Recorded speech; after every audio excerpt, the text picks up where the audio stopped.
Нека носи ми още срама по челото. Синела от бича слети от теглото. Нека спомен люти от дни на позор да висне като облак в наши кръгозор. Нека ни отрича историята, века. Нека е трагично името ни. Нека беласица стара и нови батак в миналото наше да хвърлят своя мрак. Нека да ни сочат с присмехи обидни, щупен телкови и дирите стидни. По врата ни още от хомота стар, нека та свобода да ни бъде дар. Нека. Но ние знаем, че в нашето недавно свети нещо ново, има нещо славно, що гордо разступва нашите гърди и в нас чувства силни големи плоди. Защото там не иде навръх планината, що небето синьо крепи с рамената, издига се някой див чутовен връх, покрит с бели кости и с кървав мъх. На безсмъртен подвиг, паметник огромен, защото в Балкана има един спомен. Има едно име, що вечно живей и в нашата история като легенда грей. Едно име ново, голямо, антично, като Термопили славно безгранично, що отговор дава и смива срамът и на клеветата струшава зъбът. О, Шипка! 3 дена младите дружини как прохода бранят, горските долини тръгват да повтарят на боя ревът. Пристъпи ужасни, 12 път гъсти орди лазят по урвата дива, и тела я стелят, и кръв я залива. Бури подир бури, рояк след рояк, Сулейман безумни изочи върха пак и вика: търчете, тамо са раите! И орите тръгват с викове сърдити, и ала! Грамовно въздуха разпра, а върхът говори с други вик: ура! И с нов дъжд куршуми, камъни и дървей, дружини траш оплискани с кърви, пушкати отблъскват. Без сигнал, без ред, всеки трябва само да бъде напред и гърди геройски на смърт да изложи, един враг повече мъртъв да положи.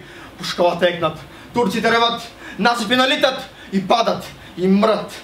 Идат като тигри, бягат като овци и пак се завръщат. Българи ровци като лъвове тичат по страшни редот. Ни сещат ни жега, ни жажда, ни труд. Штурмът е отчаян, отпорът е лют. 3 дни вече се бият, ама помощ не иде. И от никъде взорът надежда не види. И братските орли фочат към тях.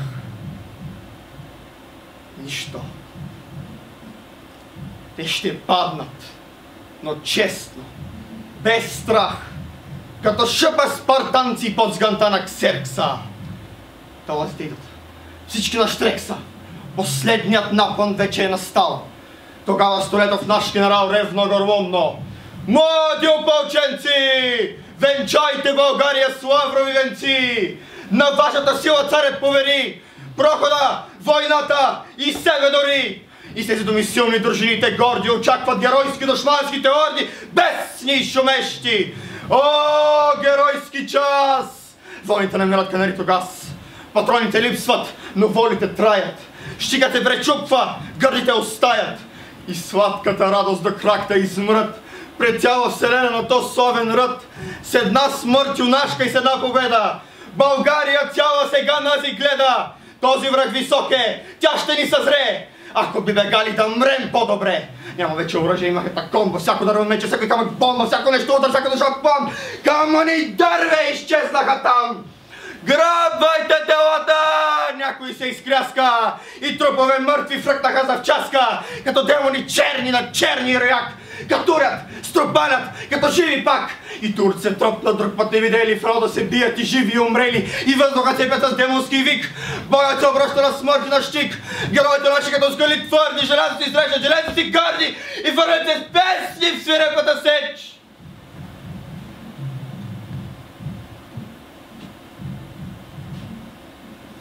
Като виждат черно умират вече. Но вълни по-нови от орди дивашки гълтат потапят орляка юнашки и още миг ще падне заветният хълм. Изведнъж Радецки пристигна с гръм.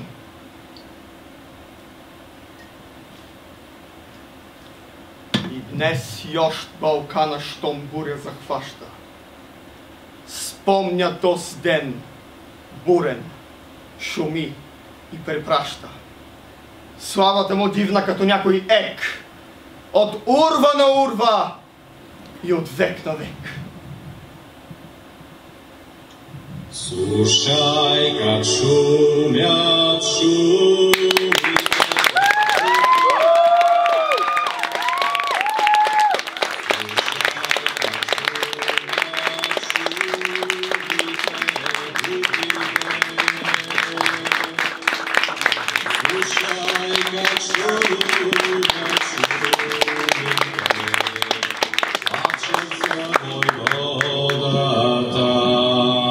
Be